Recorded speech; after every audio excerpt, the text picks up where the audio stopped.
دادری عزیز،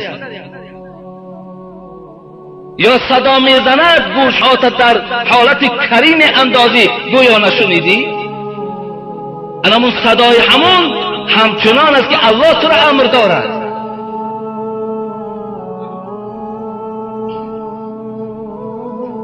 میکن تو طواف آسک پای بدرد. با امر خدا برابر است امر پدر. خوشنودی حق است، رضای پدر است. الان پدرت تو خوشنود میکنی، همون پدرت تو از خودت راضی میکنی، همچون تصور کن که الله میگه من از تو خوشنود شدم، من از تو راضی شدم. دادر عزیز خوب توجه کن. عادی میگویم خداوند در سوره مبارکه نیسا دادر عزیز آیت 69 او میفرماید اعوذ بالله من الشیطان الرجیم و من یطع الله والرسول فاولئک مع الذین انعم الله علیهم مع النبیین والصدیقین والشهداء والصالحین وحسن اولئک الرفیقا. دادر عزیز اگر تو پدرت از تو راضی باشد، اگر مادرت از تو خوشنود باشد، پروردگار میگوید این معنای او را دارد که تو اطاعت خدا کردی، تو اطاعت رسول کردی. تو وقتی اطاعت خدا و رسول کردی یعنی پدر و مادرت از خودت خوشنود کردی، راضی گردانیدی. الله چی گفت؟ من روز قیامت تو بر این فرزند مع النبیین مع النبیین و صدیقین و شهداء و صالحین، روز قیامت تو همراه محمد صلی الله علیه و سلم هستی.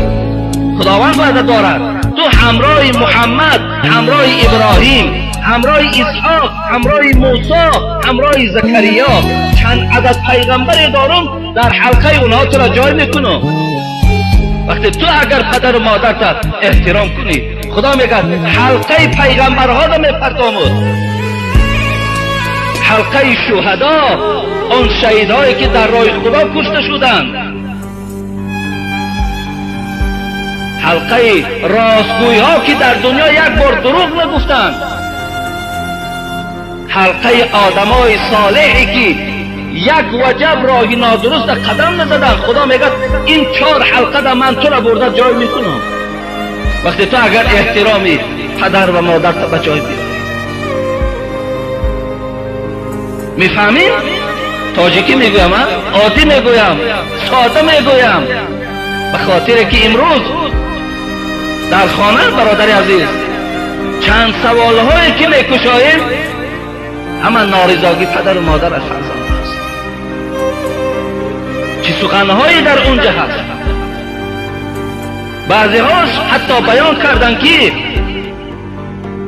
دادر من هم چگونه که خودم امروز مورد به احترامی در پیش فرزندهای خود قرار دارم، دادرم همچنان در خانهش قدر نداشت، قیمت نداشت. وقتی این دادر من از دنیا گذشت، همون فرزندهای بیوفاش در خانه گفت در خیراقوم رفته صورت او را در قالین زدن و بلند گذاشتن، دیگرها فهمند که گویا که این پدر حرمت کرد. دادری عزیز یک سومه که انسان در حال حیاتش میدهد اون بهتر است از 1000 سومه که از پسی تو خیر میکنی. او یک خدمتی که تو در حال حیاتی میکنی اون بهتر و خوبتر است همه خانات اگر پر از صورت قالین دار کنی. چه فایده دارد؟ چه حاجت است؟ در خیراقوم سناتور شفا است. آقای قالین تو با کی در کار؟ در سناتور شفا استراحت نفر کاش الا خدمت. این از خدمت. این صورت کشیدن و بعد سری او ریا کردن، اینا دادری عزیز به فایده جان شما نیست. اگرچند که امروز طبیعت آدمی همین را قبول کردن، ما همه خدمت ما بعد مردن بکنیم. چی در کار؟ و میلش بکن، ما بعد مردنش هم جانب داریم. تو طلب مغفرت کن در حقش، نماز کن، خیر احسان کن، لیکن اکثریت این خدمت ها را در حال حیاتیش بکن. در حال حیاتیش این خدمت ها را بجا بیار.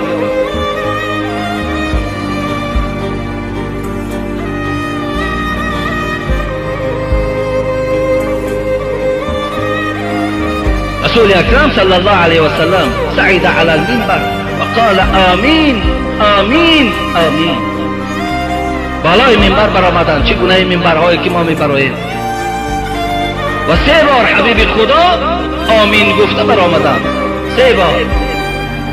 قال اتانی جبرائیل و قال من ادرک احد ابوی فمات فدخل النار فابعده الله فقل آمین. فقلت آمین. حبیب خدا گفتند میدانین همون آمینه که من در منبر گفتم. بهر چی گفتم؟ زمانی که من قدم در منبر میزدم جبرائیل آمده بود و برای من گفت هر نفری که در دنیا پدر و مادر دریافت بکند یا یکی از این دریافت بکند، باز این فرزند دوزخ می رود، خدای مهربان، جبرائیل دعا کردم، خدای مهربان از این گونه فرزند رحمت کنده کن، رحمت دور گردان. حبیب خدا میگوید امرم کرد جبرائیل فقل آمین، بگو آمین، بگو دعای مدد. فقلت آمین، گفتم آمین. خدا همون فرزنده که در دنیا پدر و مادر را دریافت کرد و به قدر و قیمت اونها نرسید، محبتی که اون پدر و مادر نسبت این داشت. ببینید پدر و مادر چی 1 ساله باشی چی 50 ساله باشی، به نام خدا محبتش کنده نمیشود از تو، تا مردن تا دوستت میدارد. اگرچه امروز ما محبتی پدر و مادر را عوض کردیم با محبتی زن و فرزندها ما. حالا جبرائیل گفتن خدا این گونه فرزند از رحمتش دور گرداند، بگو آمین. پیغمبر ما آمین گفتن. جوانای عزیز، حبیب خدا میگوید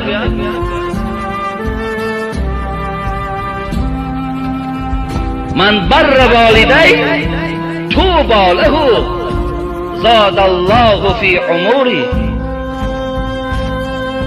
هر کسی که پدر و مادر حرمت میکند، پدر و مادرش میبیند وقتش خوش میشود، یا پدر و مادر میبیند از جای خود میخیزد و در بهترین مکان پدر و مادر میشیناند، حبیب خدا گفت طوبی له، خوش به حالت. ببین خوش به حالت گفت، زاد الله فی عمری. حبیب خدا در حق تو دعا کرد، گفت خدایا عمر این گونه فرزند دراز کن، خدایا عمر این گونه فرزند دراز کن. پیغمبر دعا داد، اگر خواهی دعای پیغمبر پدر و مادر تا احترام کن. به نام پروردگار سخن پیغمبری، سخن الله حق است، خدا عمر تا دراز میکنه.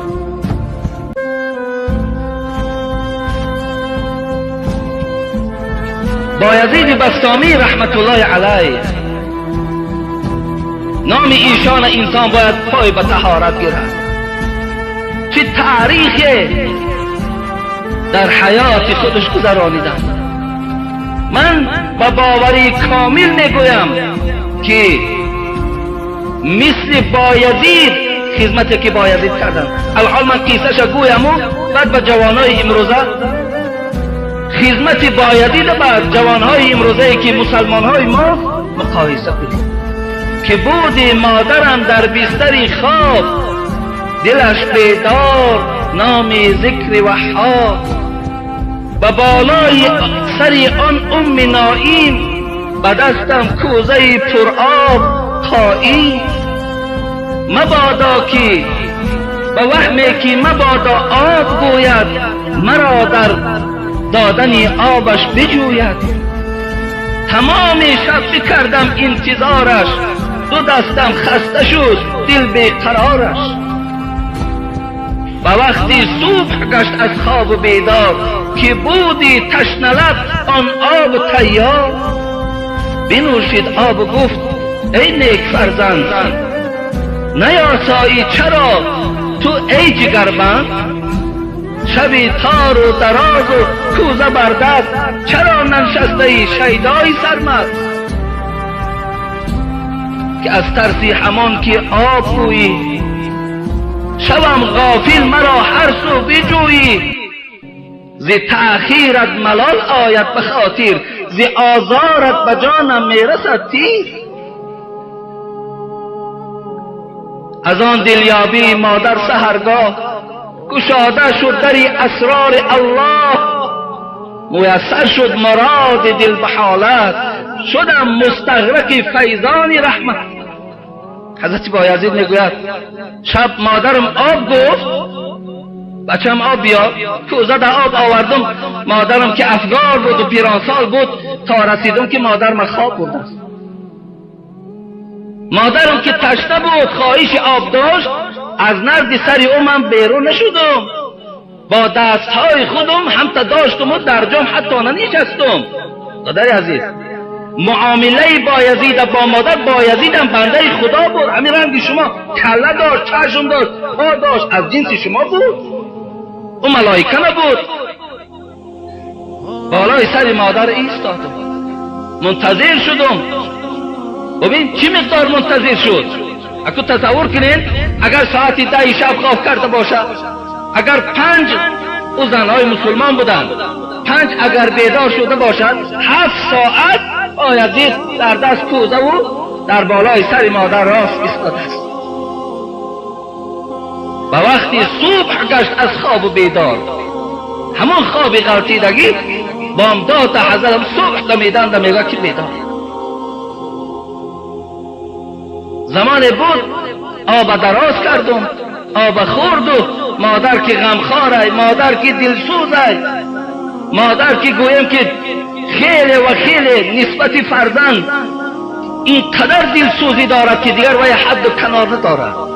شیر مادر که از تراویش های خونی جیگر است.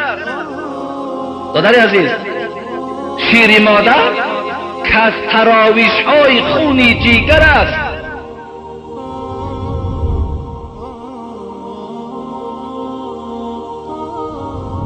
زین سبب هم مادران را سوزش دل دیگر است.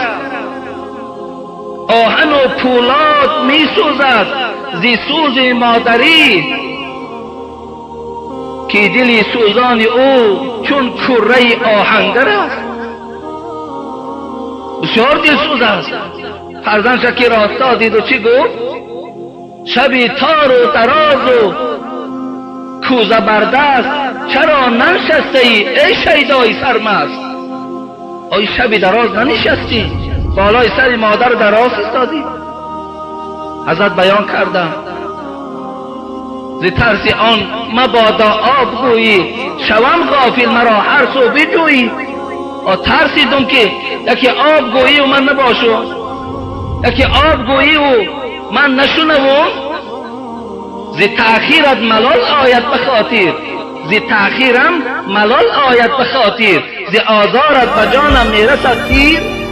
کم تر تأخیر کنم ملالی در وجود تو پیدا می شود. ببینید عقیده را ببینید، اگر آزار بیابی همچنان از که بایزید هلاک شد. برای خاطر من بالای سر تو را گرفتم. دادر عزیز، امروز باور کنید جوانای عزیز، کدام ما و تو، من باوری دارم 5 دقیقه در بالای سرش حالت نشسته دارم نشینی. اکثر پدر و مادرها بچه ها در حالتهای بی‌پروایی هستند که از دنیا میگذرند، در حالت مرگ هاشون نیستند. ولی کجا حالتی بیمارداری؟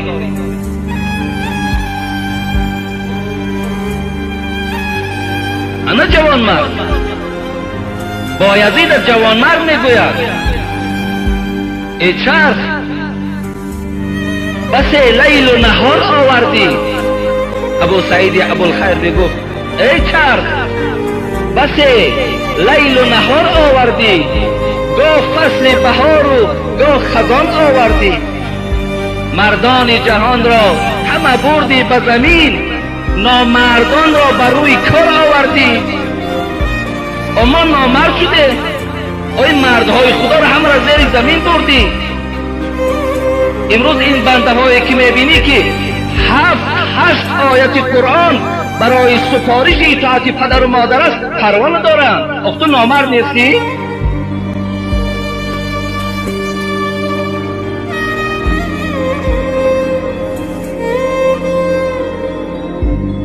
قصه بایزید برای تمام مسلمان های روی عالم باید درس باشد. دادری عزیز، همیشه از حال پدر و مادر خبر بگیر. پدر و مادر تا خبرگیری کن، همیشه رضاییشان طلب کن. خدا خواهد رضای پدر و مادر که رضای خدا باشد. ناخوشنودی اونها که ناخوشنودی خدا و رسول باشد. خود یک خلاصه برام